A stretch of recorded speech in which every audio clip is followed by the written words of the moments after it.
उद्धव जी, इसका यह अर्थ नहीं है कि अज्ञानी ने आत्मा का त्याग कर दिया है और ज्ञानी उसको ग्रहण करता है। इसका तात्पर्य केवल इतना ही है कि अनेकों प्रकार के गुण और कर्मों से युक्त देह, इंद्रिय आदि पदार्थ पहले अज्ञान के कारण आत्मा से अभिन्न मान लिए गए थे। उनका विवेक नहीं था। अब आत्मदृष्टि होने पर अज्ञान और उसके कार्यों की निवृत्ति हो जाती है। इसलिए अज्ञान की निवृत्ति ही अभीष्ट है। निर्वृत्तियों के द्वारा ना तो आत्मा का ग्रहण हो सकता है और ना त्याग। जैसे सूर्य उदय होकर मनुष्यों के नेत्रों के सामने से अंधकार का पर्दा हटा देते हैं, किसी नई वस्तु का निर्माण नहीं करते, वैसे ही मेरे स्वरूप का दृढ़ अपरोक्ष ज्ञान पुरुष के बुद्धिगत अज्ञान का आवरण नष्ट कर देता है। वह इंद्र रूप से किसी वस्तु का अनुभव नहीं कराता। उद्धव जी, आत्मा नित्य अपरोक्ष है, उसकी प्राप्ति नहीं करनी पड़ती।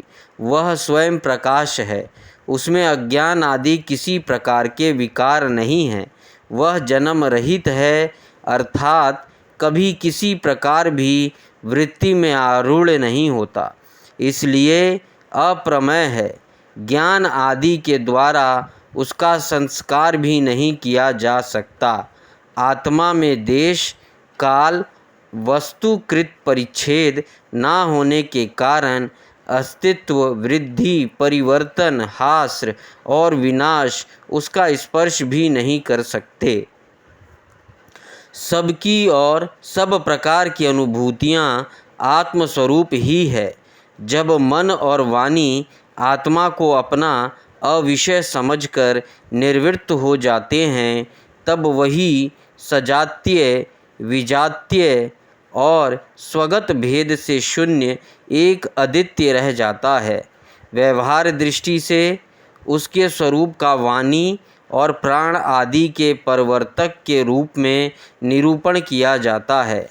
उद्धव जी, अद्वितीय आत्म तत्व में अर्थहीन नामों के द्वारा विविधता मान लेना ही मन का भ्रम है, अज्ञान है। सचमुच यह बहुत बड़ा मोह है, क्योंकि अपने आत्मा के अतिरिक्त उस भ्रम का भी और कोई अधिष्ठान नहीं है। अधिष्ठान सत्ता में अध्यस्त की सत्ता है ही नहीं, इसलिए सब कुछ आत्मा ही है। बहुत से पंडित अभिमानी लोग ऐसा कहते हैं कि यह पांच भौतिक द्वैत विभिन्न नामों और रूपों के रूप में इंद्रियों के द्वारा ग्रहण किया जाता है, इसलिए सत्य है। परंतु यह तो अर्थहीन वाणी का आडंबर मात्र है, क्योंकि तत्वतः तो इंद्रियों की पृथक सत्ता ही सिद्ध नहीं होती, फिर वे किसी को प्रमाणित कैसे करेगी। उद्धव जी, यदि योग साधना पूर्ण होने के पहले ही किसी साधक का शरीर रोग आदि उपद्रवों से पीड़ित हो, तो उसे इन उपायों का आश्रय लेना चाहिए।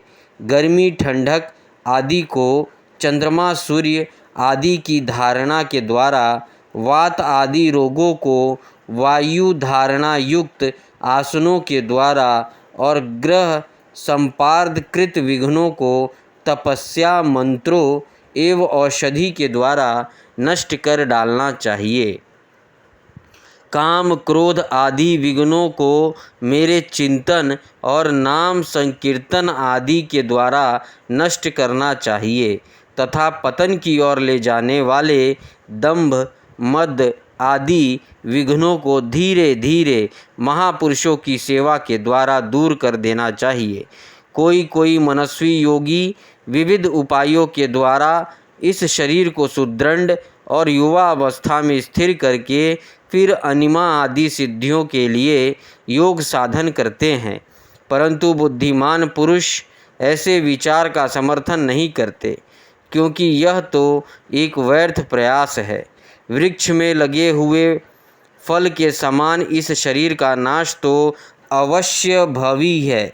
यदि कदाचित बहुत दिनों तक निरंतर और आदर पूर्वक योग साधना करते रहने पर शरीर सुदृढ़ भी हो जाए, तब भी बुद्धिमान पुरुष को अपनी साधना छोड़कर उतने में ही संतोष नहीं कर लेना चाहिए। उसे तो सर्वदा मेरी प्राप्ति के लिए ही संलग्न रहना चाहिए। जो साधक मेरा आश्रय लेकर मेरे द्वारा कही गई योग साधना में संलग्न रहता है, उसे कोई भी विघ्न बाधा डिगा नहीं सकती। उसकी सारी कामनाएं नष्ट हो जाती है और वह आत्मानंद की अनुभूति में मग्न हो जाता है। 29वां अध्याय भागवत धर्मों का निरूपण और उद्धव जी का बद्रिका आश्रम गमन। उद्धव जी ने कहा, अच्युत, जो अपना मन वश में नहीं कर सका है, उसके लिए आपकी बतलाई हुई इस योग साधना को तो मैं बहुत ही कठिन समझता हूँ। अतः अब आप ऐसा सरल और सुगम साधन बतलाइए जिससे मनुष्य अनायास ही परम पद प्राप्त कर सके। कमल नयन, आप जानते ही हैं कि अधिकांश योगी जब अपने मन को एकाग्र करने लगते हैं, तब वे बार बार चेष्टा करने पर भी सफल ना होने के कारण हार मान लेते हैं और उसे वश में ना कर पाने के कारण दुखी हो जाते हैं। पद्मलोचन, आप विश्वेश्वर हैं। आपके ही द्वारा सारे संसार का नियमन होता है। इसी से सरासर विचार में चतुर मनुष्य आपके आनंद वर्षा चरण कमलों की शरण लेते हैं और अनायास ही सिद्धियां प्राप्त कर लेते हैं। आपकी माया उनका कुछ नहीं बिगाड़ सकती, क्योंकि उन्हें योग साधन और कर्म अनुष्ठान का अभिमानी नहीं होता। परंतु जो आपके चरणों का आश्रय नहीं लेते, वे योगी और कर्मी अपने साधन के घमंड से फूल जाते हैं। अवश्य ही आपकी माया ने उनकी मति हर ली है। प्रभु, आप सब हितैषी सहृदय हैं। आप अपने अनन्य शरणागत बलि आदि सेवकों के अधीन हो जाएं। यह आपके लिए कोई आश्चर्य की बात नहीं है, क्योंकि आपने रामा अवतार ग्रहण करके प्रेमवश वानरों से भी मित्रता का निर्वाह किया। यद्यपि ब्रह्मा आदि लोकेश्वर गण भी अपने दिव्य किरीटों को आपके चरण कमल रखने की चौकी पर रगड़ते रहते हैं। प्रभु, आप सबके प्रियतम स्वामी और आत्मा हैं। आप अपने अनन्य शरणागतों को सब कुछ दे देते हैं। आपने बलि, प्रहलाद आदि अपने भक्तों को जो कुछ दिया है, उसे जानकर ऐसा कौन पुरुष होगा जो आपको छोड़ देगा। यह बात किसी प्रकार बुद्धि में ही नहीं आती कि भला कोई विचारमान विस्मृति के गर्त में डालने वाले तुच्छ विषयों में ही फंसा रखने वाला भोगों को क्यों चाहेगा। हम लोग आपके चरण कमलों की रज के उपासक हैं। हमारे लिए दुर्लभ ही क्या है। भगवान, आप समस्त प्राणियों के अंतःकरण में अंतर्यामी रूप से और बाहर गुरु रूप से स्थित होकर उनके सारे पाप ताप मिटा देते हैं और अपने वास्तविक स्वरूप को उनके प्रति प्रकट कर देते हैं। बड़े बड़े ब्रह्मज्ञानी ब्रह्मा जी के समान लंबी आयु पाकर भी आपके उपकारों का बदला नहीं चुका सकते। इसी से वे आपके उपकारों का स्मरण करके क्षण क्षण अधिकाधिक आनंद का अनुभव करते रहते हैं। श्री सुखदेव जी कहते हैं, परीक्षित, भगवान श्री कृष्ण ब्रह्मा आदि ईश्वरों के भी ईश्वर हैं। वे ही सत्य रज आदि गुणों के द्वारा ब्रह्मा, विष्णु और रुद्र का रूप धारण करके जगत की उत्पत्ति, स्थिति आदि का खेल खेला करते हैं। जब उद्धव जी अनुराग भरे चित्त से उनसे यह प्रश्न किया, तब उन्होंने मंद मंद मुस्कुराकर बड़े प्रेम से कहना प्रारंभ किया। श्री भगवान ने कहा, प्रिय उद्धव, अब मैं तुम्हें अपने उन मंगलमय भागवत धर्म का उपदेश करता हूँ जिनका श्रद्धापूर्वक आचरण करके मनुष्य संसार रूप दुर्जय मृत्यु को अनायास ही जीत लेता है। उद्धव जी, मेरे भक्त को चाहिए कि अपने सारे कर्म मेरे लिए ही करे और धीरे धीरे उनको करते समय मेरे स्मरण का अभ्यास बढ़ाए। कुछ ही दिनों में उसके मन और चित्त मुझ में समर्पित हो जाएंगे। उसके मन और आत्मा मेरे ही धर्म में रम जाएंगे। मेरे भक्त साधु जन जिन पवित्र स्थानों में निवास करते हो उन्हीं में रहे और देवता, असुर अथवा मनुष्यों में जो मेरे अनन्य भक्त हो उनके आचरणों का अनुसरण करे। पर्व के अवसरों पर सबके साथ मिलकर अथवा अकेले ही नृत्य, गान, वाद आदि महाराज उचित ठाट बाट से मेरी यात्रा आदि के महोत्सव करे। शुद्धांतःकरण पुरुष आकाश के समान बाहर और भीतर परिपूर्ण एवं आवरण शून्य मुझ परमात्मा को ही समस्त प्राणियों और अपने हृदय में स्थित देखे। निर्मल बुद्धि उद्धव जी, जो साधक केवल इस ज्ञान दृष्टि का आश्रय लेकर संपूर्ण प्राणियों और पदार्थों में मेरा दर्शन करता है और उन्हें मेरा ही रूप मानकर सत्कार करता है तथा ब्राह्मण और चंडाल, चोर और ब्राह्मण भक्त, सूर्य और चिंगारी तथा कृपालु और क्रूर में समान दृष्टि रखता है, उसे ही सच्चा ज्ञानी समझना चाहिए। जब निरंतर सभी नर नारियों में मेरी ही भावना की जाती है तब थोड़े ही दिनों में साधक के चित्त से होड़, ईर्ष्या, तिरस्कार और अहंकार आदि दोष दूर हो जाते हैं। अपने ही लोग यदि हंसी करे तो करने दे, उनकी परवाह ना करे। मैं अच्छा हूँ, वह बुरा है, ऐसी देह दृष्टि को और लोक लज्जा को छोड़ दे और कुत्ते, चंडाल, गो एवं गधे को भी पृथ्वी पर गिरकर साष्टांग दंडवत प्रणाम करे। जब तक समस्त प्राणियों में मेरी भावना, भगवत भावना ना होने लगे तब तक इस प्रकार से मन, वाणी और शरीर के सभी संकल्पों और कर्मों द्वारा मेरी उपासना करता रहे। उद्धव जी, जब इस प्रकार सर्वत्र आत्मबुद्धि, ब्रह्म बुद्धि का अभ्यास किया जाता है तब थोड़े ही दिनों में उसे ज्ञान होकर सब कुछ ब्रह्म स्वरूप दिखने लगता है। ऐसी दृष्टि हो जाने पर सारे संशय, संदेह अपने आप निवृत्त हो जाते हैं और वह सब कहीं मेरे साक्षात्कार करके संसार दृष्टि से उपराम हो जाता है। मेरी प्राप्ति के जितने साधन हैं उनमें मैं तो सबसे श्रेष्ठ साधन यही समझता हूँ कि समस्त प्राणियों और पदार्थों में मन, वाणी और शरीर की समस्त वृत्तियों से मेरी ही भावना की जाए।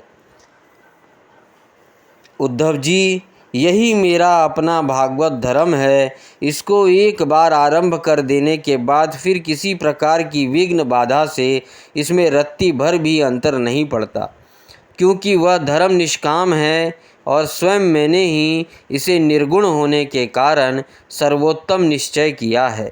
भागवत धर्म में किसी प्रकार की त्रुटि पड़नी तो दूर रही, यदि इस धर्म का साधक भय, शोक आदि के अवसर पर होने वाली भावना और रोने, पीटने, भागने जैसा निरर्थक कर्म भी निष्काम भाव से मुझे समर्पित कर दे तो वे भी मेरे प्रसन्नता के कारण धर्म बन जाते हैं।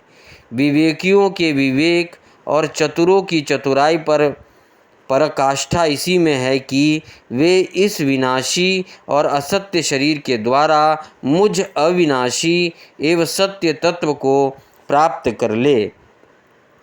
उद्धव जी, यह संपूर्ण ब्रह्म विद्या का रहस्य मैंने संक्षेप और विस्तार से तुम्हें सुना दिया।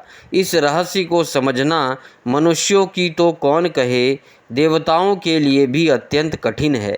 मैंने जिस सुस्पष्ट और युक्ति युक्त ज्ञान का वर्णन बार बार किया है, उसके मर्म का जो समझ लेता है उसके हृदय की संशय ग्रंथियाँ छिन्न भिन्न हो जाती है और वह मुक्त हो जाता है।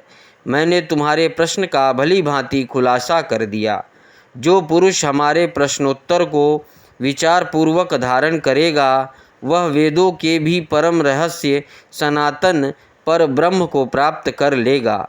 जो पुरुष मेरी भक्तों को इस भली भांति स्पष्ट करके समझाएगा, उस ज्ञानदाता को मैं प्रसन्न मन से अपना स्वरूप तक दे डालूँगा, उसे आत्मज्ञान करा दूँगा। उद्धव जी, यह तुम्हारा और मेरा संवाद स्वयं तो परम पवित्र है ही, दूसरे को भी पवित्र करने वाला है। जो प्रतिदिन इसका पाठ करेगा और दूसरों को सुनाएगा, वह इस ज्ञान दीप के द्वारा दूसरे को मेरा दर्शन कराने के कारण पवित्र हो जाएगा। जो कोई एकाग्र चित्त से इसे श्रद्धापूर्वक नित्य सुनेगा, उसे मेरी परम भक्ति प्राप्त होगी और वह कर्म बंधन से मुक्त हो जाएगा। प्रिय सखे, तुमने भली भांति ब्रह्म का स्वरूप समझ लिया है ना, और तुम्हारा चित्त का मोह एवं शोक तो दूर हो गया ना।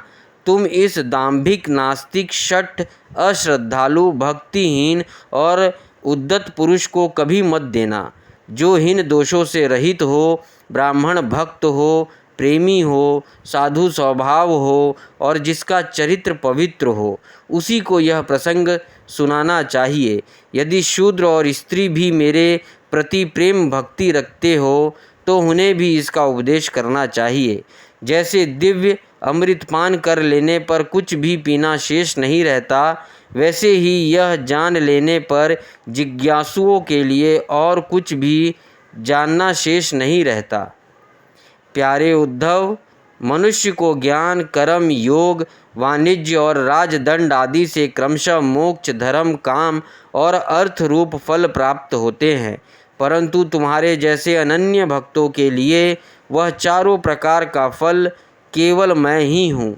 जिस समय मनुष्य समस्त कर्मों का परित्याग करके मुझे आत्मसमर्पण कर देता है, उस समय वह मेरा विशेष माननीय हो जाता है और मैं उसे उसके जीवत्व से छुड़ाकर अमृत स्वरूप मोक्ष की प्राप्ति करा देता हूँ और वह मुझसे मिलकर मेरा स्वरूप हो जाता है।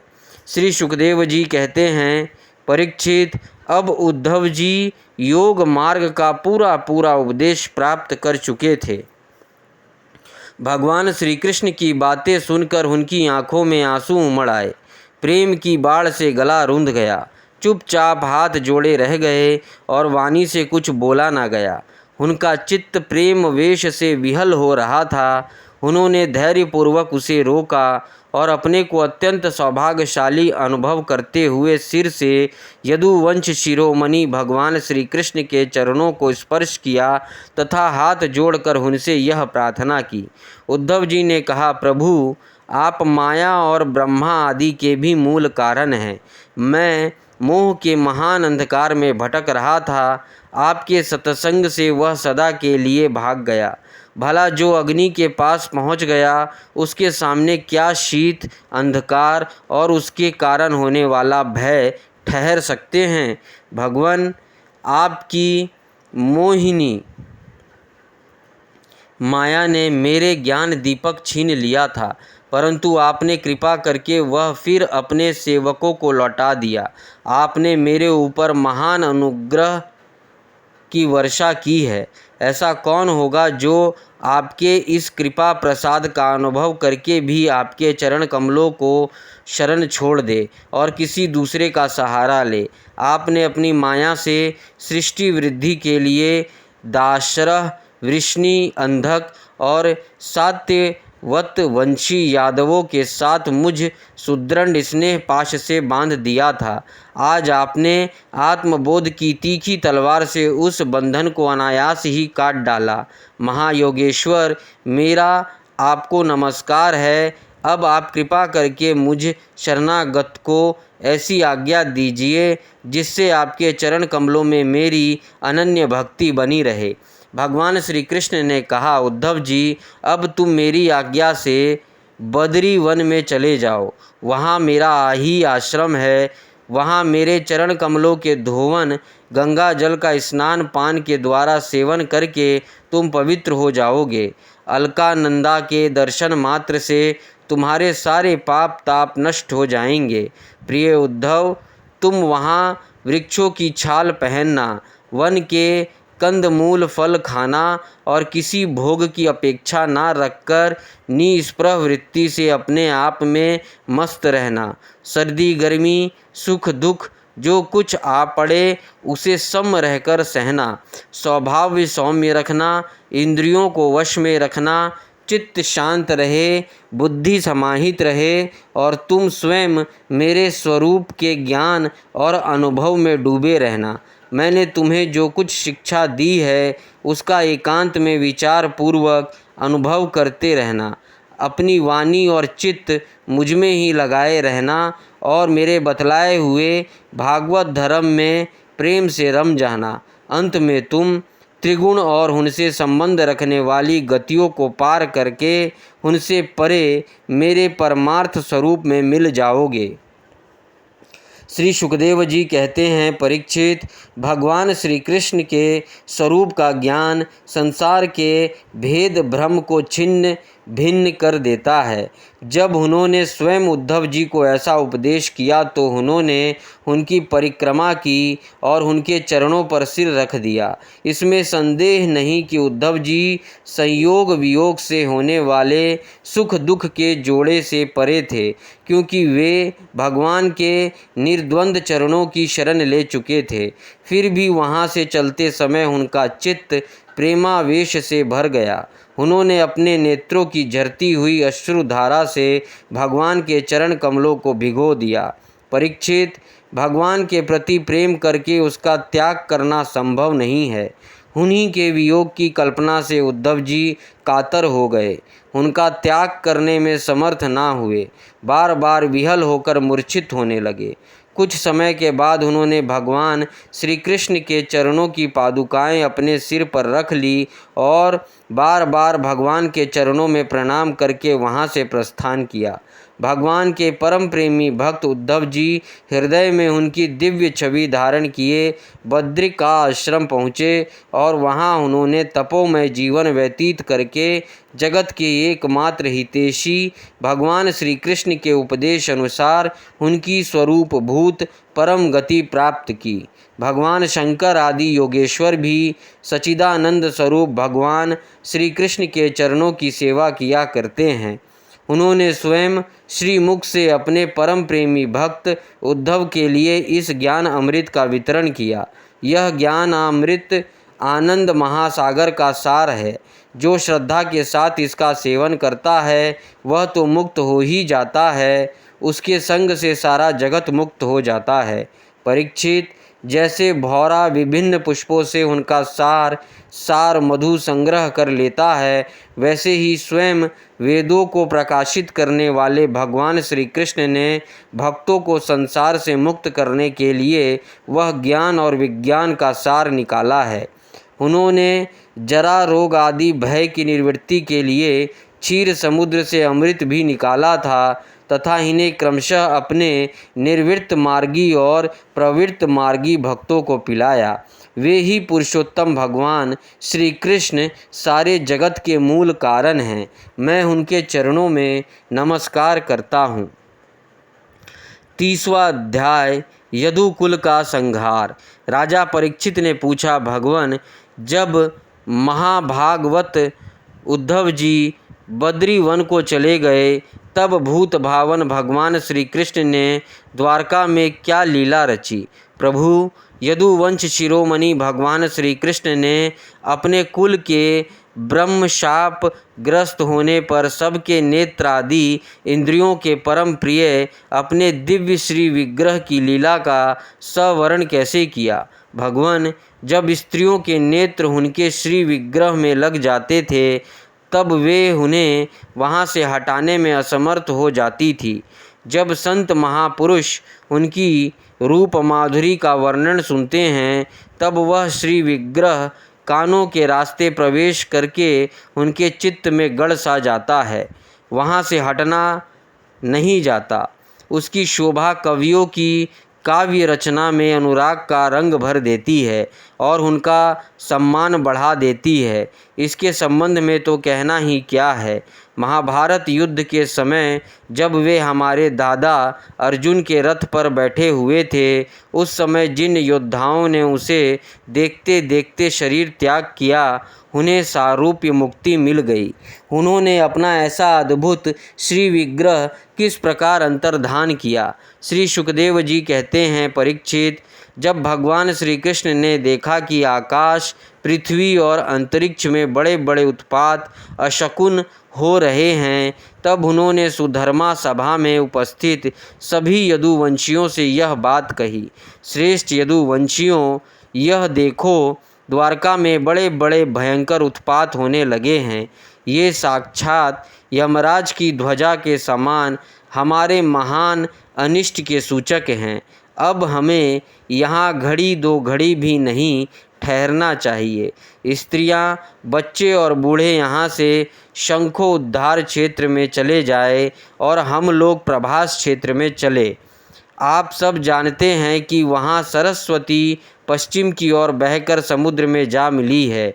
वहाँ हम स्नान करके पवित्र होंगे, उपवास करेंगे और एकाग्र चित्त से स्नान एवं चंदन आदि सामग्रियों से देवताओं की पूजा करेंगे। वहाँ स्वास्ति वाचन के बाद हम लोग गौ, भूमि, सोना, वस्त्र, हाथी, घोड़े, रथ और घर आदि के द्वारा महात्मा ब्राह्मणों का सत्कार करेंगे। यह विधि सब प्रकार के अमंगलों का नाश करने वाली और परम मंगल की जननी है। श्रेष्ठ यदुवंशियों, देवता, ब्राह्मण और गायों को पूजा ही प्राणियों का जन्म का परम लाभ है। परीक्षित, सभी वृद्ध यदुवंशियों ने भगवान श्री कृष्ण की यह बात सुनकर तथास्तु कहकर उसका अनुमोदन किया और तुरंत नौकाओं से समुद्र पार करके रथों द्वारा प्रभास क्षेत्र की यात्रा की। वहाँ पहुंचकर यदुवंश शिरोमणि भगवान श्री कृष्ण के आदेश अनुसार बड़ी श्रद्धा और भक्ति से शांति पाठ आदि तथा और भी सब प्रकार के मंगल कृत्य किए। यह सब तो उन्होंने किया, परंतु देव ने उनकी बुद्धि हर ली और वे उस मैरियक नामक मदिरा का पान करने लगे, जिसके नशे से बुद्धि भ्रष्ट हो जाती है। वह पीने में तो अवश्य मीठी लगती है, परंतु परिणाम में सर्वनाश करने वाली है। उस तीव्र मदिरा के पान से सब के सब उन्मुक्त हो गए और वे घमंडी वीर एक दूसरे से लड़ने झगड़ने लगे। सच पूछो तो श्री कृष्ण की माया से वे मूढ़ हो रहे थे। उस समय वे क्रोध से भरकर एक दूसरे पर आक्रमण करने लगे और धनुष, बाण, तलवार, भाले, गदा, तोमर और सृष्टि आदि अस्त्र शस्त्रों से वहाँ समुद्र तट पर ही एक दूसरे से भिड़ गए। मतवाले यदुवंशी रथों, हाथियों, घोड़ों, गधों, ऊँटों, खच्चरों, बैलों, भैंसों और मनुष्यों पर भी सवार होकर एक दूसरे को बाणों से घायल करने लगे, मानो जंगली हाथी एक दूसरे पर दांतों से चोट कर रहे हो। सबकी सवारियों पर ध्वजाएं फहरा रही थी। पैदल सैनिक भी आपस में उलझ रहे थे। प्रद्युम्न सांब से, अक्रूर भोज से, अनिरुद्ध सात्यक से, सुभद्र संग्रामजीत से, भगवान श्री कृष्ण के भाई गद उसी नाम के उनके पुत्र से और सुमित्र सूरत से युद्ध करने लगे। ये सभी बड़े भयंकर योद्धा थे और क्रोध में भरकर एक दूसरे का नाश करने पर तुल गए थे। इनके अतिरिक्त निषठ, उल्मुख, सहस्त्रजीत, शतजीत और भानु आदि यादव भी एक दूसरे से गुथ गए। भगवान श्री कृष्ण की माया ने तो इन्हें अत्यंत मोहित कर ही रखा था, इधर मदिरा के नशे ने इन्हें अंधा बना दिया था। दाशरथ, वृष्णि, अंधक, भोज, सात्वत, मधु, अबुर्द, माथुर, शूरसेन, विसर्जन, कुकर और कुंती आदि वंशों के लोग सौहार्द और प्रेम को भुलाकर आपस में मार काट करने लगे। मूर्तावश पुत्र पिता का, भाई भाई का, भांजा मामा का, नाती नाना का, मित्र मित्र का, सहृदय सहृदय का, चाचा भतीजे का तथा एक गोत्र वाले आपस में एक दूसरे का खून करने लगे।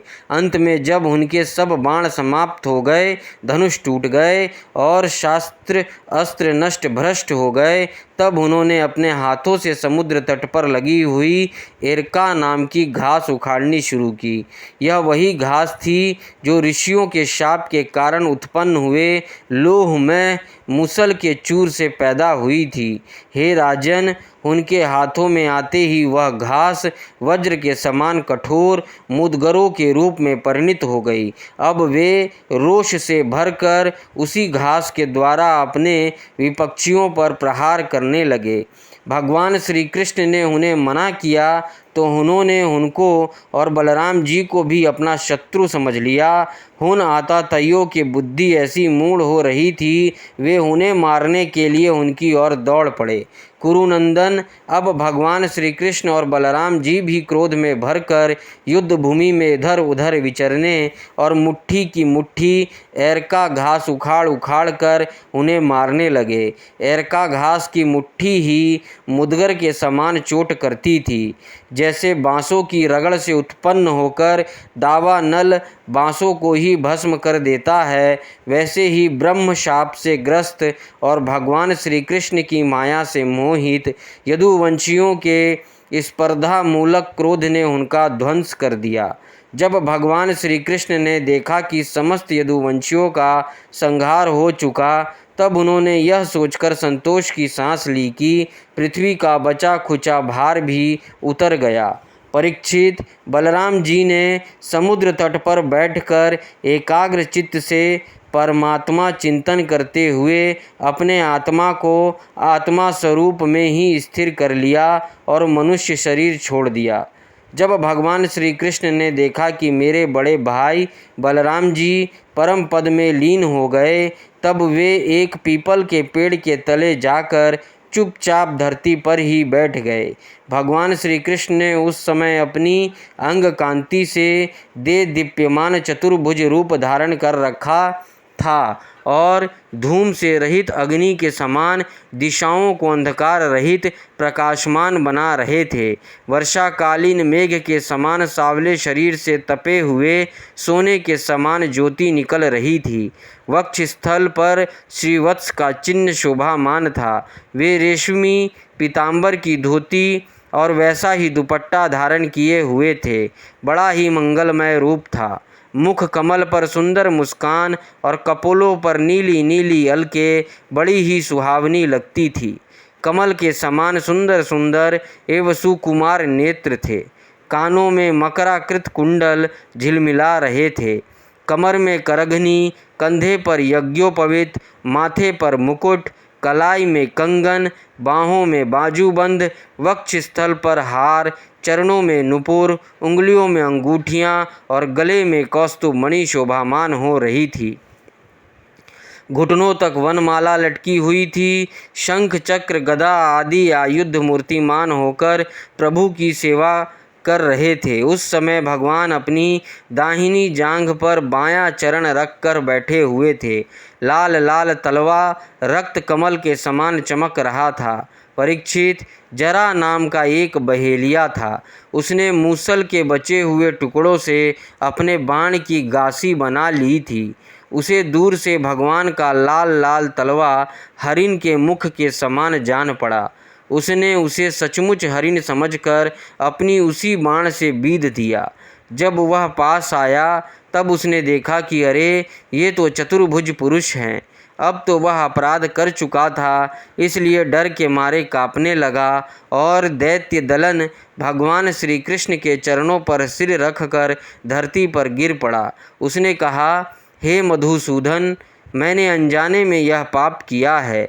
सचमुच में मैं बहुत बड़ा पापी हूँ, परंतु आप परम यशस्वी और निर्विकार हैं। आप कृपा करके मेरा अपराध क्षमा कीजिए। सर्वव्यापक सर्वशक्तिमान प्रभु, महात्मा लोग कहा करते हैं कि आपके स्मरण मात्र से मनुष्य का अज्ञान अंधकार नष्ट हो जाता है। बड़े खेद की बात है कि मैंने स्वयं आपके ही अनिष्ट कर दिया। वैकुंठनाथ, मैं निरपराध हरिणों को मारने वाला महापापी हूँ। आप मुझे अभी अभी मार डालिए, क्योंकि मर जाने पर मैं फिर कभी आप जैसे महापुरुषों का ऐसा अपराध ना करूँगा। भगवान संपूर्ण विद्याओं के पारदर्शी ब्रह्मा जी और उनके पुत्र रुद्र आदि भी आपकी योग माया का विलास नहीं समझ पाते, क्योंकि उनकी दृष्टि भी आपकी माया से आवृत है। ऐसी अवस्था में हमारे जैसे पाप वोनी लोग उसके विषय में कह ही क्या सकते हैं। भगवान श्री कृष्ण ने कहा, हे जरे तू डर मत, उठ उठ, यह तो तूने मेरे मन का काम किया है। जा, मेरी आज्ञा से तू उस स्वर्ग में निवास कर जिसकी प्राप्ति बड़े बड़े पुण्यवानों की होती है। श्री सुखदेव जी कहते हैं, परीक्षित, भगवान श्री कृष्ण तो अपनी इच्छा से शरीर धारण करते हैं। जब उन्होंने जरा व्याध को यह आदेश दिया तब उसने उनकी 3 बार परिक्रमा की, नमस्कार किया और विमान पर सवार होकर स्वर्ग को चला गया। भगवान श्री कृष्ण का सारथी दारुक उनके स्थान का पता लगाता हुआ उनके द्वारा धारण की हुई तुलसी की गंध से युक्त वायु सूंघकर और उससे उनके होने का स्थान का अनुमान लगाकर सामने की ओर गया। दारुक ने वहां जाकर देखा कि भगवान श्री कृष्ण पीपल के वृक्ष के नीचे आसन लगाए बैठे हैं। असहाय तेज वाले आयुध मूर्तिमान होकर उनकी सेवा में संलग्न हैं। उन्हें देखकर दारुक के हृदय में प्रेम की बाढ़ आ गई। नेत्रों से आंसुओं की धारा बहने लगी। वह रथ से कूदकर भगवान के चरणों पर गिर पड़ा। उसने भगवान से प्रार्थना की, प्रभु, रात्रि के समय चंद्रमा के अस्त हो जाने पर राह चलने वालों की जैसी दशा हो जाती है, आपके चरण कमलों का दर्शन ना पाकर मेरी भी वैसी ही दशा हो गई है। मेरी दृष्टि नष्ट हो गई है, चारों ओर अंधेरा छा गया है। अब ना तो मुझे दिशाओं का ज्ञान है और ना मेरे हृदय में शांति ही है। परीक्षित, अभी दारुक इस प्रकार कह ही रहा था कि उसके सामने ही भगवान का गरुड़ ध्वज रथ, पताका और घोड़ों के साथ आकाश में उड़ गया। उसके पीछे पीछे भगवान के दिव्य आयुध भी चले गए। यह सब देखकर दारुक के आश्चर्य की सीमा ना रही। तब भगवान ने उससे कहा, दारुक, अब तुम द्वारका चले जाओ और वहाँ यदुवंशियों के पारस्परिक संहार, भैया बलराम जी की परम गति और मेरे स्वधाम गमन की बात कहो। उनसे कहना कि अब तुम लोगों को अपने परिवार वालों के साथ द्वारका में नहीं रहना चाहिए। मेरे ना रहने पर समुद्र उस नगरी को डुबो देगा। सब लोग अपनी अपनी धन संपत्ति, कुटुंब और मेरे माता पिता को लेकर अर्जुन के संरक्षण में इंद्रप्रस्थ चले जाएं। दारुक, तुम मेरे द्वारा उपदिष्ट भागवत धर्म का आश्रय लो और ज्ञाननिष्ठ होकर सबकी उपेक्षा कर दो तथा इस दृश्य को मेरी माया की रचना समझकर शांत हो जाओ।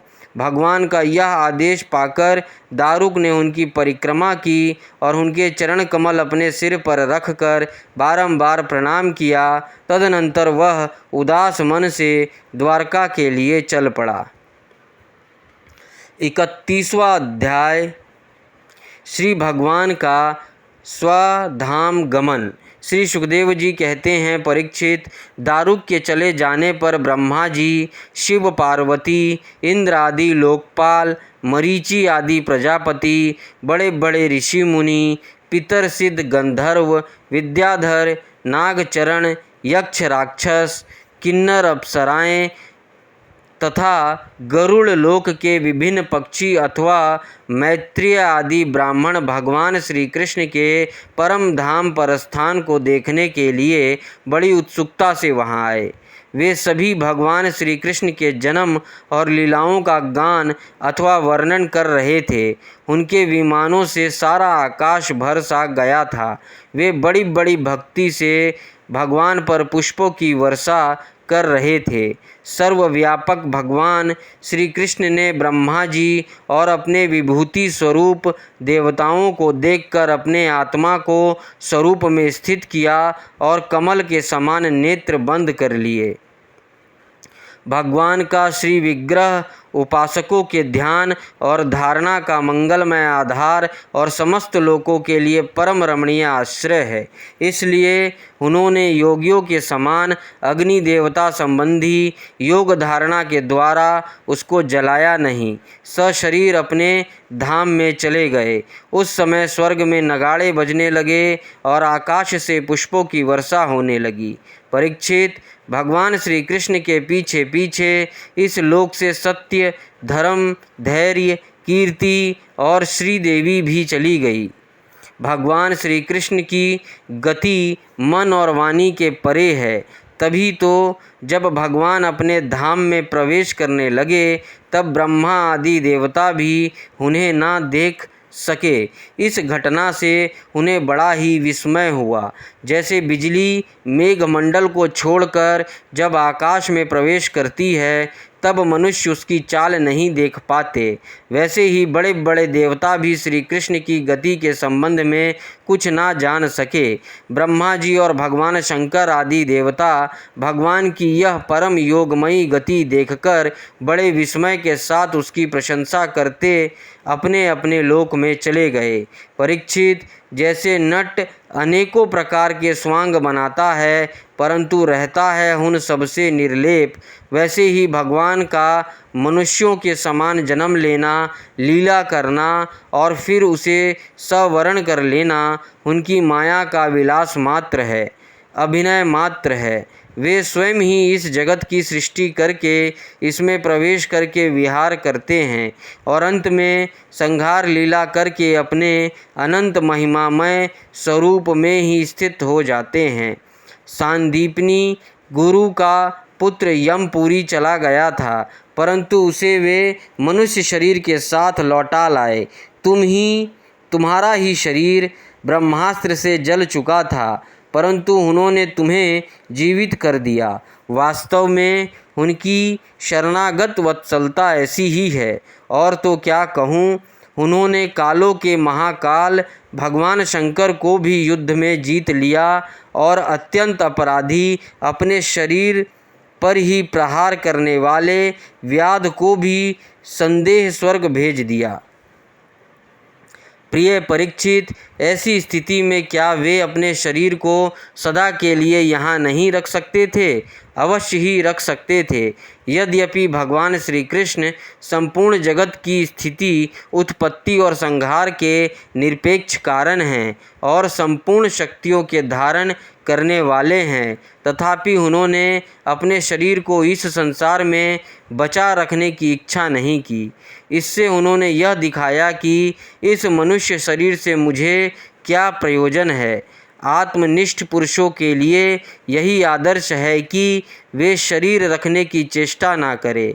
जो पुरुष प्रातःकाल उठकर भगवान श्री कृष्ण के परम धाम गमन की इस कथा का एकाग्रता और भक्ति के साथ कीर्तन करेगा, उसे भगवान का वही सर्वश्रेष्ठ परम पद प्राप्त होगा। इधर दारुक भगवान श्री कृष्ण के विरह से व्याकुल होकर द्वारका आया और वसुदेव जी तथा उग्रसेन के चरणों पर गिर गिर कर उन्हें आंसुओं से भिगोने लगा। परीक्षित, उसने अपने को संभाल कर यदुवंशियों के विनाश का पूरा पूरा विवरण कह सुनाया। उसे सुनकर लोग बहुत ही दुखी हुए और मारे शोक के मूर्छित हो गए। भगवान श्री कृष्ण के वियोग से विहल होकर वे लोग सिर पीटते हुए वहां तुरंत पहुँचे जहां उन्होंने भाई बंधु निष्प्राण होकर पड़े हुए थे। देवकी, रोहिणी और वसुदेव जी अपने प्यारे पुत्र श्री कृष्ण और बलराम को ना देखकर शोक की पीड़ा से बेहोश हो गए। उन्होंने भागवत विरह से व्याकुल होकर वहीं अपना प्राण छोड़ दिए। स्त्रियों ने अपने अपने पतियों के शव पहचान कर उन्हें हृदय से लगा लिया और उनके साथ चिता पर बैठकर भस्म हो गई। बलराम जी की पत्नियां उनके शरीर को, वसुदेव जी की पत्नियां उनके शव को और भगवान की पुत्र वधुएं अपने पतियों की लाशों को लेकर अग्नि में प्रवेश कर गई। भगवान श्री कृष्ण की रुक्मणी आदि पटरानियां उनके ध्यान में मग्न होकर अग्नि में प्रविष्ट हो गई। परीक्षित, अर्जुन अपने प्रियतम और सखा भगवान श्री कृष्ण के विरह से पहले तो अत्यंत व्याकुल हो गए, फिर उन्होंने उन्हीं के गीता उक्त सद उपदेशों का स्मरण करके अपने मन को संभाला। यदुवंश के मृत व्यक्तियों में जिनको कोई पिंड देने वाला ना था, उनका श्राद्ध अर्जुन ने क्रमशः विधि पूर्वक करवाया। महाराज, भगवान के ना रहने पर समुद्र ने एकमात्र भगवान श्री कृष्ण का निवास स्थान छोड़कर एक ही क्षण में सारी द्वारका डुबा दी। भगवान श्री कृष्ण वहाँ अब भी सदा सर्वदा निवास करते हैं। वह स्थान स्मरण मात्र से ही सारे पाप तापों का नाश करने वाला और सर्व मंगलों को भी मंगल बनाने वाला है। प्रिय परीक्षित, पिंडदान के अनंतर बची खुची स्त्रियां, बच्चे और बूढ़ों को लेकर अर्जुन इंद्रप्रस्थ आए। वहाँ सबको यथायोग्य बसाकर अनिरुद्ध के पुत्र वज्र का राज्याभिषेक कर दिया। राजन, तुम्हारे दादा युधिष्ठिर आदि पांडवों को अर्जुन से ही यह बात मालूम हुई कि यदुवंशियों का संहार हो गया है। तब उन्होंने अपने वंशधर तुम्हें राज्य पद पर अभिषिक्त करके हिमालय की वीर यात्रा की। मैंने तुम्हें देवताओं के भी आराध्य देव भगवान श्री कृष्ण की जन्म लीला और कर्म लीला सुनाई।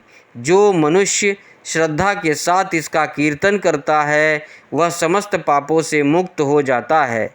परीक्षित, जो मनुष्य इस प्रकार भक्त भयहारी निखिल सौंदर्य माधुर्य निधि श्री कृष्ण चंद्र के अवतार संबंधी रुचिर पराक्रम और इस श्रीमद् भागवत महापुराण में तथा दूसरे पुराण में वर्णित परम आनंदमयी बाल लीला, केशोरी लीला आदि का संकीर्तन करता है, वह परमहंस मुनिंद्रों के अंतिम प्राप्त व श्री कृष्ण के चरणों में पराभक्ति प्राप्त करता है। इति 11 स्कंध समाप्त। हरिओम तत्सत। श्रीमद् भागवत महापुराण 12 स्कंध। ओम नमो भगवते वासुदेवाय नमः। 12 स्कंद। पहला अध्याय कलयुग के राजवंशों का वर्णन।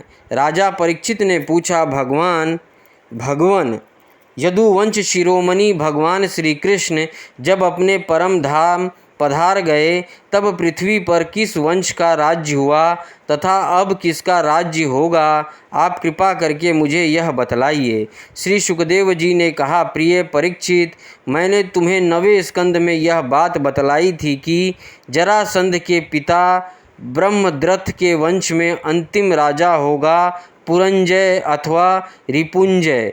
उसके मंत्री का नाम होगा शूनक। वह अपने स्वामी को मार डालेगा और अपने पुत्र प्रद्योत को राज सिंहासन पर अभिषिक्त करेगा। प्रद्योत का पुत्र होगा पालक, पालक का विशाखयूप, विशाखयूप का राजक और राजक का पुत्र होगा नंदीवर्धन। प्रघोतवश में यही 5 नरपति होंगे। इनकी संज्ञा होगी प्रघोतन। यह 138 वर्ष तक पृथ्वी का उपभोग करेंगे। इसके पश्चात शिशुनाग नाम का राजा होगा। शिशुनाग का काक वर्ण उसका क्षेमधर्मा और क्षेमधर्मा का पुत्र होगा क्षेत्रज्ञ। क्षेत्रज्ञ का विधिसार उसका अजातशत्रु। फिर दर्भ का और दर्भक का पुत्र अजय होगा। अजय से नंदीवर्धन और उससे महानंदी का जन्म होगा। शिशुनाग वंश में ये 10 राजा होंगे। ये सब मिलकर कलयुग में 360 वर्ष तक पृथ्वी पर राज्य करेंगे। प्रिय परीक्षित, महानदी की शूद्रा पत्नी के गर्भ से नंद नाम का पुत्र होगा। वह बड़ा बलवान होगा। महानंदी महापद्म नामक निधि का अधिपति होगा, इसलिए लोग उसे महापद्म भी कहेंगे। वह क्षत्रिय राजाओं के विनाश का कारण बनेगा। तभी से राजा लोग प्रायः शूद्र और अधार्मिक हो जाएंगे। महापद्म पृथ्वी का एक छत्र शासक होगा, उसके शासन का उल्लंघन कोई भी नहीं कर सकेगा। क्षत्रियों के विनाश के में हेतु होने की दृष्टि से तो उसे दूसरा परशुराम ही समझना चाहिए। उसके सामूल्य आदि 8 पुत्र होंगे, वे सभी राजा होंगे और 100 वर्ष तक इस पृथ्वी का उपभोग करेंगे। कौटिल्य, वात्स्यायन तथा चाणक्य के नाम से प्रसिद्ध एक ब्राह्मण विश्वविख्यात नंद और उनके सामूल्य आदि 8 पुत्रों का नाश कर डालेगा। उनका नाश हो जाने पर कलयुग में मौर्य वंशी नरपति पृथ्वी का राज्य करेंगे। वही ब्राह्मण पहल चंद्रगुप्त मौर्य को राजा के पद पर अभिषिक्त करेगा। चंद्रगुप्त का पुत्र होगा वारिसार और वारिसार का अशोकवर्धन। अशोकवर्धन का पुत्र होगा सुयश, सुयश का संगत, संगत का शालीशुक और शालीशुक का सोम शर्मा, सोम शर्मा का शतधनवा और शतधनवा का पुत्र ब्रह्मदत्त होगा। कुलवंश विभूषण परीक्षित। मौर्य वंश के ये 10 नरपति कलयुग में 137 वर्ष तक पृथ्वी का उपभोग करेंगे। ब्रह्मदत्त का सेनापति होगा पुष्यमित्र शंक। वह अपने स्वामी को मारकर स्वयं राजा बन बैठेगा। पुष्यमित्र का अग्निमित्र और अग्निमित्र का सुज्येष्ठ होगा। सुज्येष्ठ का वसुमित्र, वसुमित्र का भद्रक और भद्रक का पुलिंद, पुलिंद का घोष और घोष का पुत्र होगा वज्रमित्र। वज्रमित्र का भागवत और भागवत का पुत्र होगा देवभूति। श्रृंग वंश के ये 10 नरपति 112 वर्ष तक पृथ्वी का पालन करेंगे। परीक्षित, श्रृंगवंशी नरपतियों का राज्यकाल समाप्त होने पर यह पृथ्वी कर्ण्यवंशी नरपतियों के हाथ में चली जाएगी। कर्ण्यवंशी नरपति अपने पूर्ववर्ती राजाओं की अपेक्षा कम गुण वाले होंगे। शंग वंश का अंतिम नरपति देवभूति बड़ा ही लंपट होगा। उसे उसका मंत्री कर्ण्यवंशी वसुदेव मार डालेगा और अपने बुद्धि बल से स्वयं राज्य करेगा। वसुदेव का पुत्र होगा भूमित्र, भूमित्र का नारायण और नारायण का सुशर्मा। सुशर्मा बड़ा यशस्वी होगा। कण्व वंश के ये 4 नरपति कर्ण्यवान्य कहलाएंगे और कलयुग में 345 वर्ष तक पृथ्वी का उपभोग करेंगे। प्रिय परीक्षित, कण्ववंशी सुशर्मा का एक शूद्र सेवक होगा बलि। वह अंध जाति का एवं बड़ा दुष्ट होगा। वह सुशर्मा को मारकर कुछ समय तक स्वयं पृथ्वी का राज्य करेगा। इसके बाद उसका भाई कृष्ण राजा होगा। कृष्ण का पुत्र श्री शांत कर्ण और उसका पौर्णमास होगा। पौर्णमास का लंबोदर और लंबोदर का पुत्र चिंबिलक होगा। चिबिलक का मेघस्वाती, मेघस्वाती का अटमान, अटमान का अनिष्टकर्मा, अनिष्टकर्मा का हालय, हालय का तलक, तलक का पुरुषभीरु और पुरुषभीरु का पुत्र होगा राजा सुनंदन। परीक्षित, सुनंदन का पुत्र होगा चकोर। चकोर के 8 पुत्र होंगे जो सभी बहु कहलाएंगे। इनमें सबसे छोटे का नाम होगा शिवस्वाती। वह बड़ा वीर होगा और शत्रुओं का दमन करेगा। शिवस्वाती का गोमती पुत्र और उसका पुत्र होगा पुरीमान। पुरीमान का मेदहशिरा, मेदहशिरा का शिव स्कंद और शिव स्कंद की यज्ञश्री, यज्ञश्री का विजय और विजय के 2 पुत्र होंगे चंद्रविज्ञ और लोमघी। परीक्षित, ये 30 राजा 156 वर्ष तक पृथ्वी का राज्य भोगेंगे। परीक्षित, इसके पश्चात अवभृति नगरी के 7 अभीर, 10 गंधर्वी और 16 कंक पृथ्वी का राज्य करेंगे। ये सब के सब बड़े लोभी होंगे। इनके बाद 8 यवन और 14 तुर्क राज्य करेंगे। इसके बाद 10 गरुड़ और 11 मौन नरपति होंगे। मौनों के अतिरिक्त ये सब 1099 वर्ष तक पृथ्वी का उपभोग करेंगे तथा 11 मौन नरपति 300 वर्ष तक पृथ्वी का शासन करेंगे। जब उनका राज्यकाल समाप्त हो जाएगा तब किलकिला नाम की नगरी में भूतनंद नाम का राजा होगा। भूतनंद वगीर, वगीर का भाई शिशुनंदी तथा यशोनंदी और प्रवीरक ये 106 वर्ष तक राज्य करेंगे। इनके 13 पुत्र होंगे और वे सब के सब वाहिक कहलाएंगे। उनके पश्चात पुष्पमित्र नामक क्षत्रिय और उसके पुत्र दुर्मित्र का राज्य होगा। परीक्षित, ब्राह्मणवंशी नरपति एक साथ ही विभिन्न प्रदेशों में राज्य करेंगे। उनमें 7 आंध्र देश के तथा 7 ही कौशल देश के अधिपति होंगे। कुछ विदुर भूमि के शासक और कुछ निषेध देश के स्वामी होंगे। इनके बाद मगध देश का राजा होगा विश्वस्फुरिज। यह पूर्वोक्त पुरंजय के अतिरिक्त द्वितीय पुरंजय कहलाएगा। यह ब्राह्मण आदि उच्च वर्णों के पुलिंद, यदु और मद्र आदि मलेच्छ प्राय जातियों के रूप में परिणित कर देगा। इसकी बुद्धि इतनी दुष्ट होगी कि यह ब्राह्मण, क्षत्रिय और वैश्यों को नाश करके शूद्र प्राय जनता की रक्षा करेगा। यह अपने बलवीर से क्षत्रियों को उजाड़ देगा और पद्मवती पुरी को राजधानी बनाकर हरिद्वार से लेकर प्रयाग पर्यंत सुरक्षित पृथ्वी का राज्य करेगा। परीक्षित, ज्यों-ज्यों घोर कलयुग आता जाएगा त्यों-त्यों सौराष्ट्र, अवंती, आभीर, शूर, अब्रुद और मालव देश के ब्राह्मण गण संस्कार शून्य हो जाएंगे तथा राजा लोग भी शूद्र तुल्य हो जाएंगे। सिंधु तट, चंद्रभागा का तटवर्ती प्रदेश, कौंतीपुरी और काश्मीर मंडल पर प्रायः शूद्रों का संस्कार एवं ब्रह्म तेज से हीन नाम मात्र के द्विजों का और मलेच्छों का राज्य होगा। परीक्षित, ये सब के सब राजा आचार विचार में मलेच्छ प्राय होंगे। वे सब एक ही समय भिन्न भिन्न प्रांतों में राज्य करेंगे। ये सब के सब परले सिर के झूठे, अधार्मिक और स्वल्प दान करने वाले होंगे।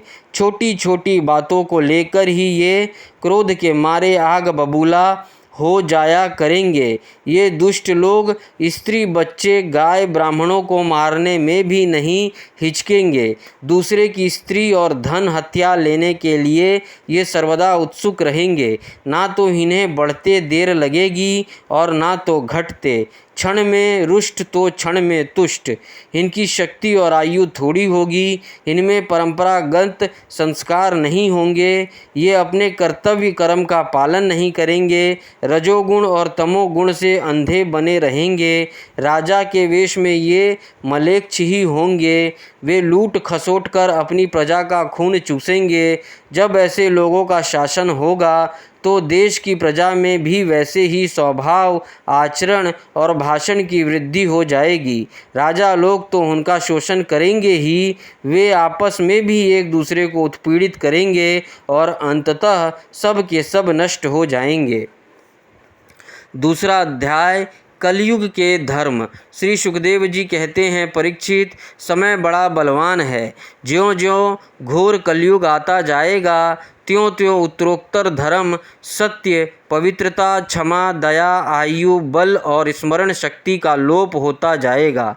कलयुग में जिसके पास धन होगा उसी को लोग कुलीन, सदाचारी और सद्गुणी मानेंगे। जिसके हाथ में शक्ति होगी वही धर्म और न्याय की व्यवस्था अपने अनुकूल करा सकेगा। विवाह संबंध के लिए कुल, शील, योग्यता आदि की परख निरख नहीं रहेगी। युवक युवती की पारस्परिक रुचि से ही संबंध हो जाएगा। व्यवहार की निपुणता, सच्चाई और ईमानदारी में नहीं रहेगी।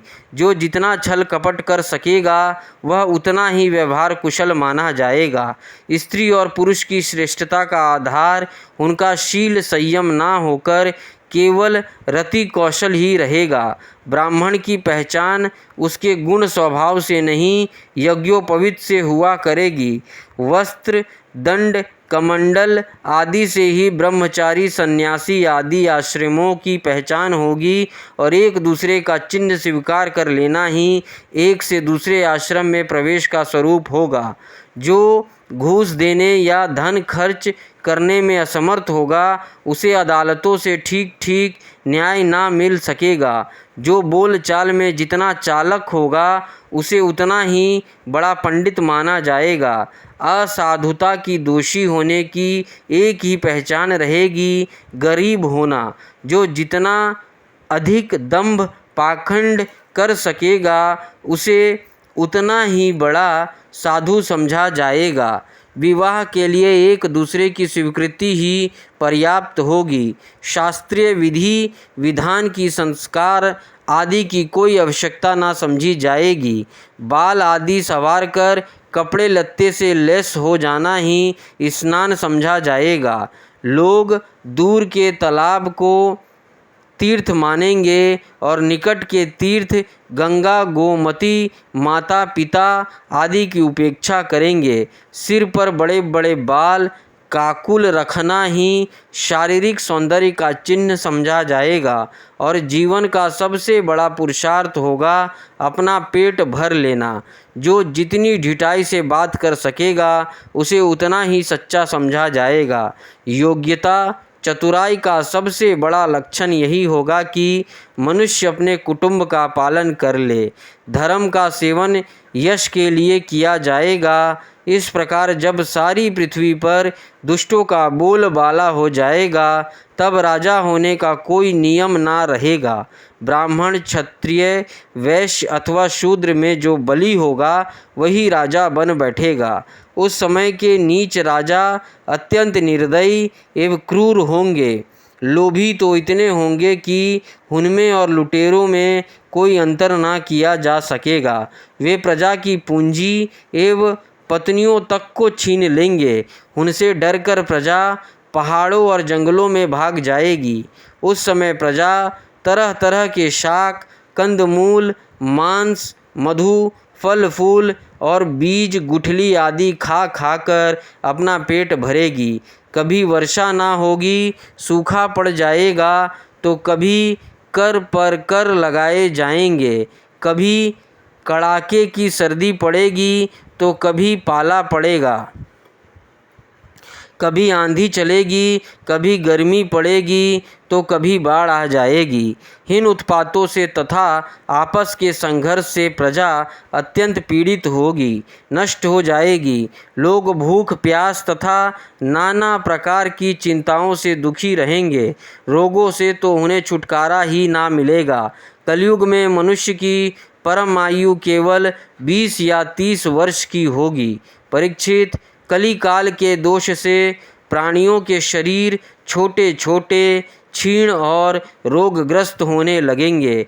वर्ण और आश्रमों का धर्म बतलाने वाला वेद मार्ग नष्ट प्राय हो जाएगा।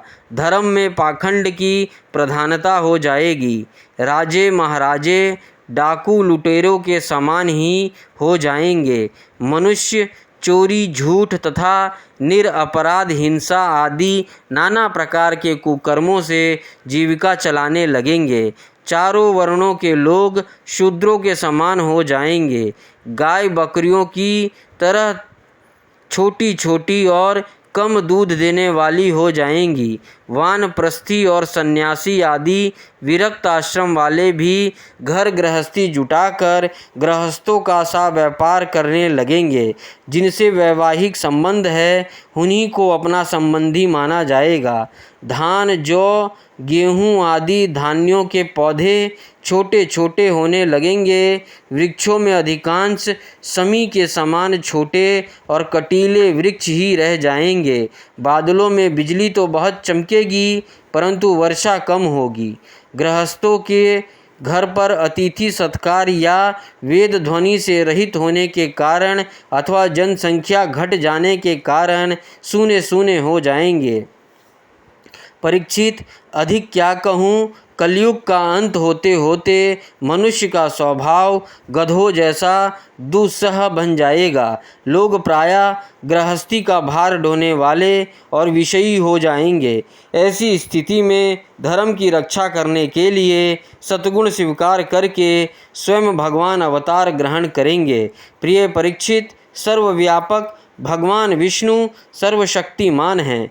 वे सर्व स्वरूप होने पर भी चराचर जगत के सच्चे शिक्षक सद्गुरु हैं। वे साधु सज्जन पुरुषों के धर्म की रक्षा के लिए उनके कर्म का बंधन काटकर उन्हें जन्म मृत्यु के चक्र से छुड़ाने के लिए अवतार ग्रहण करते हैं। उन दिनों शंभल ग्राम में विष्णु यश नाम के एक श्रेष्ठ ब्राह्मण होंगे। उनका हृदय बड़ा उदार एवं भगवत भक्ति से पूर्ण होगा। उन्हीं के घर कल्कि भगवान अवतार ग्रहण करेंगे। श्री भगवान ही अष्ट सिद्धियों के और समस्त सद्गुणों के एकमात्र आश्रय हैं। समस्त चराचर जगत के वे ही रक्षक और स्वामी हैं। वे देवदत्त नामक शीघ्रगामी घोड़े पर सवार होकर दुष्टों को तलवार के घाट उतारकर ठीक करेंगे। उनके रोम रोम से अतुलनीय तेज की किरणें छिटकती होंगी। वे अपने शीघ्रगामी घोड़े से पृथ्वी पर सर्वत्र विचरण करेंगे और राजा के वेश में छिपकर रहने वाले कोटि कोटि डाकुओं का संहार करेंगे। प्रिय परीक्षित, जब सब डाकुओं का संहार हो चुकेगा तब नगर की और देश की सारी प्रजा का हृदय पवित्रता से भर जाएगा, क्योंकि भगवान कल्कि के शरीर में लगे हुए अंग राग का स्पर्श पाकर अत्यंत पवित्र हुई वायु उनका स्पर्श करेगी और इस प्रकार वे भगवान की श्री विग्रह की दिव्य गंध प्राप्त कर सकेंगे। उनके पवित्र हृदयों में सत्य मूर्ति भगवान वासुदेव विराजमान होंगे और फिर उनकी संतान पहले की भांति हष्ट पुष्ट और बलवान होने लगेगी। प्रजा के नयन मनोहरी हरि ही धर्म के रक्षक और स्वामी हैं। वे ही भगवान जब कल्कि के रूप में अवतार ग्रहण करेंगे उसी समय सतयुग का प्रारंभ हो जाएगा और प्रजा की संतान परंपरा स्वयं ही सतगुण से युक्त हो जाएगी। जिस समय चंद्रमा, सूर्य और बृहस्पति एक ही समय एक ही साथ पुष्य नक्षत्र के प्रथम पल में प्रवेश करते हैं, एक राशि पर आते हैं, उसी समय सतयुग का प्रारंभ होता है। परीक्षित, चंद्रवंश और सूर्यवंश में जितने राजा हो गए हैं या होंगे उन सबको मैंने संक्षेप से वर्णन कर दिया। तुम्हारे जन्म से लेकर राजा नंद के अभिषेक तक 1115 वर्ष का समय लगेगा। जिस समय आकाश में सप्तऋषियों का उदय होता है उस समय पहले उनमें से 2 ही तारे दिखाई पड़ते हैं। उनके बीच में दक्षिणोत्तर रेखा पर संभाग में अश्वनी आदि नक्षत्रों में से एक नक्षत्र दिखाई पड़ता है। उस नक्षत्र के 7 सप्तऋषिगण मनुष्यों की गणना से 100 वर्ष तक रहते हैं। वे तुम्हारे जन्म के समय और इस समय ही मग्न नक्षत्र पर स्थित हैं। स्वयं सर्वव्यापक सर्वशक्तिमान भगवान ही शुद्ध सत्वमय विग्रह के साथ श्री कृष्ण के रूप में प्रकट हुए थे। वे जिस समय अपनी लीला सवर्ण करके परम धाम को पधार गए उसी समय कलयुग ने संसार में प्रवेश किया। उसी के कारण मनुष्य की मति गति पाप की ओर ढुलक गई। जब तक लक्ष्मीपति भगवान श्री कृष्ण अपने चरण कमलों से पृथ्वी का स्पर्श करते रहे तब तक कलयुग पृथ्वी पर अपना पैर ना जमा सका। परीक्षित, जिस समय सप्तऋषि मघा नक्षत्र पर विचरण करते रहते हैं उसी समय कलयुग का प्रारंभ होता है। कलयुग की आयु देवताओं की वर्ष गणना से 1200 वर्षों की अर्थात मनुष्यों की गणना के अनुसार 4,32,000 वर्ष की है। जिस समय सप्तऋषि मघा से चलकर पूर्वाषाढ़ नक्षत्र में जा चुके होंगे उस समय राजा नंद का राज्य होगा। तभी से कलयुग की वृद्धि शुरू होगी। पुरातत्ववेत्ता ऐतिहासिक विद्वानों का कहना है कि जिस दिन भगवान श्री कृष्ण ने अपने परम धाम को प्रयाण किया, उसी दिन उसी समय कलयुग का प्रारंभ हो गया। परीक्षित, जब देवताओं की वर्ष गणना के अनुसार 1000 वर्ष बीत चुकेंगे, तब कलयुग के अंतिम दिनों में फिर से कल्कि भगवान की कृपा से मनुष्य के मन में सात्विकता का संचार होगा। लोग अपने वास्तविक स्वरूप को जान सकेंगे और तभी से सतयुग का प्रारंभ भी होगा। परीक्षित, मैंने तो तुमसे केवल मनुवंश का 100 भी संक्षेप से वर्णन किया है। जैसे मनुवंश की गणना होती है, वैसे ही प्रत्येक युग में ब्राह्मण, वैश्य और शूद्रों की भी वंश परंपरा समझनी चाहिए। राजन, जिन पुरुष और महात्माओं का वर्णन मैंने तुमसे किया है, अब केवल नाम से ही उनकी पहचान होती है। अब वे नहीं हैं, केवल उनकी कथा रह गई है। अब उनकी कीर्ति ही पृथ्वी पर जहाँ तहाँ सुनने को मिलती है। भीष्म पितामह के पिता राजा शांतनु के भाई देवाप्य